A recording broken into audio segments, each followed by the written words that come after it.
Nico Rosberg has spoken out on the battle between Lewis Hamilton and George Russell at Mercedes. Lewis Hamilton faces the ultimate test in his battle with George Russell, believes his old teammate Nico Rosberg.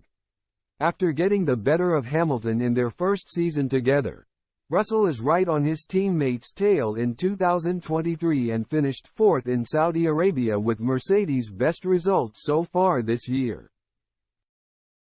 There were some suggestions that Russell ignored team orders in Jeddah when Hamilton caught up to the back of him.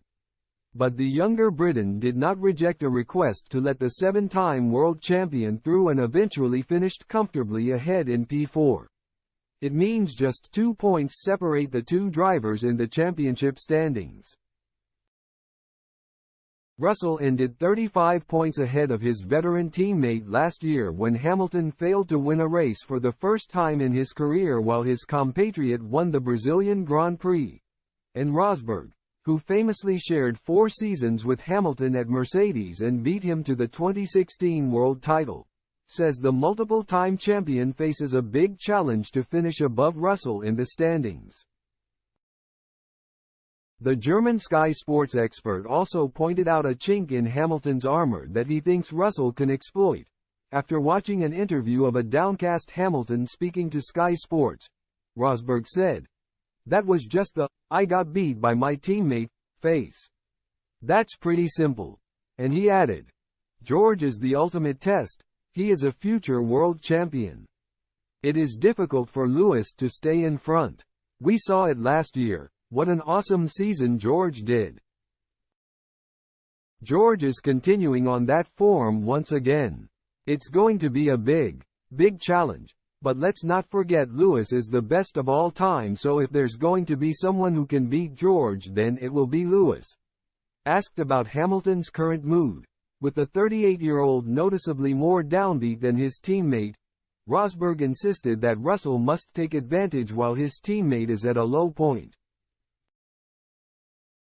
The F1 pundit added, "No, absolutely. It's a little bit of a weakness that Lewis has that sometimes he'll mentally go into this down a little bit and lose a little bit of flow. But he comes back with a bang every single time, so dear George, don't get too comfortable." Russell meanwhile took encouragement away from the weekend despite finishing 25 seconds behind race winner Sergio Perez even after a safety car. "Give credit to what Red Bull have done," he said. "The gap to the rest of the field is the biggest since Mercedes in 2014. It's a serious gap. Everyone needs to work harder to understand how to close that gap. We know we didn't make the right decisions over the winter. We have gained more performance than you would ordinarily, so everything is not lost. We will still be fighting hard. We want to win races this year. We want to be in the championship hunt. But we have to be realistic, focus on ourselves, and get the fundamentals right for the future. We have to take the positives away from this weekend. We qualified ahead of the Ferraris and Astons. The car is capable of that, at the moment." F1 returns with the Australian Grand Prix on April 2.